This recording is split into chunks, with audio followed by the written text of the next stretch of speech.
platt, platt, papperlapapp. Jo, nun ist schon wieder platter Freitag.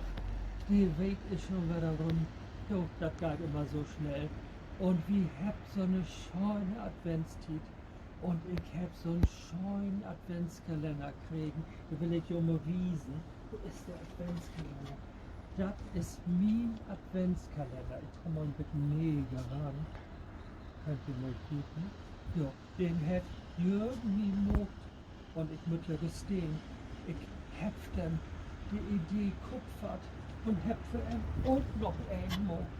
Und das ist so verteidigt, ja. Ist doch auch schön worden. Und nun fragt ihr uns jeden Morgen, dass wir wieder die Tür aufmachen können. Und dann will ich dir noch was sagen. Dann hat uns nicht die Petra, die gute Petra, die hat uns in so ein Band gemacht mit lauter Tüten dran. Und da ist jeden Tag was anderes. Gestern oben, wir haben wie Tee. Jo, da können wir noch eine schöne Tasse Tee trinken. Gestern oben.